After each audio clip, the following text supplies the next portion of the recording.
Jal Jeevan machine ని కూడా మళ్ళీ దారిలో పెట్టే బాధ్యత మా పవన్ తీసుకున్నారు అధ్యక్ష ఇంకోటి స్పోర్ట్స్ అధ్యక్ష నిజంగా బాధ అసలు అధ్యక్ష ఇది చెప్పాల్సిన అవసరం ఉంది. ఇప్పుడు గ్రూప్ 2 విషయంలో అందరం పోరాడాం, అందరం మాట్లాడాం, లేఖ రాశాం. కానీ ఏపీపీఎస్సీ చైర్మన్ గారు ఒక డెసిషన్ తీసుకున్నారు. It's a constitutional post. Madam గారు ఒక డెసిషన్ తీసుకున్నారు.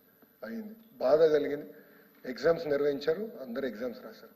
అధ్యక్ష ఇండియా పాకిస్తాన్ మ్యాచ్ జరుగుతుంది అధ్యక్ష. ఉంటుంది కదా అధ్యక్ష, కొంచెం దేశభక్తి వెళ్ళాలని కోరుకుంటుంది కదా. నేను వెళ్ళాను అధ్యక్ష, ఇండియా పాకిస్తాన్ మ్యాచ్కి నేను వెళ్ళాను. దుబాయ్లో నిర్వహించారు, నేను వెళ్ళాను, కూర్చున్నా. ఇండియా కోసం నేను పెద్ద ఎత్తున నినాదాలు చేశాను అధ్యక్ష. అది కూడా ఎగతాలు చేశారు అధ్యక్ష. నేను అక్కడికి వెళ్ళాను. ఎస్, నేను చెప్తున్నా, ఐసీసీ చైర్మన్ గారు నేను కలిశాను.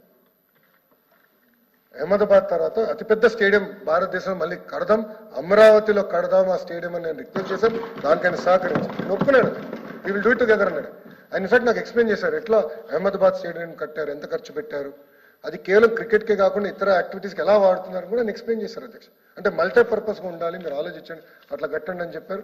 అది నేను చేశాను అధ్యక్ష. చిత్తశుద్ధి ఉంది మాకు. నేను నేర్చుకున్నాను. దుబాయ్ క్రికెట్ చిన్న స్టేడియం అయినా వాళ్ళు ఎట్లా మేనేజ్ చేస్తున్నారు, సీటింగ్ ఎలా ఉంది, క్వాలిటీ ఎలా ఉంది, అన్నీ నేను చూశాను అధ్యక్ష. చూసొచ్చు. స్పోర్ట్స్ కట్టుబడినాం. స్పోర్ట్స్ సిటీలో అమరావతిలో స్పోర్ట్స్ సిటీ అనేది అనివార్యం వస్తుంది. దాంతోపాటు గ్రామ స్థాయి నుంచి నేను శాప్ చైర్మన్ గారితో మాట్లాడాను, ఆంధ్ర క్రికెట్ అసోసియేషన్తో మాట్లాడాను. గ్రామ స్థాయి నుంచి క్రికెట్, అదేవిధంగా ఇంకా 4-5 స్పోర్ట్స్ తీసుకుని మనం ఏర్పాటు చేయాలి, యువతని పెద్ద ఎత్తున మనం లింకప్ చేయాలి లక్ష్యంతో మన ప్రభుత్వం పనిచేస్తుంది అధ్యక్ష. ఇంకోటి పాదయాత్రలో కూడా, ఎందుకంటే నేను మాడితే హామీల గురించి మాడతారు అధ్యక్ష, కానీ లేరు అధ్యక్ష. వాళ్ళు పాదయాత్రలో పదే ఒక హామీ ఇచ్చాను అధ్యక్ష.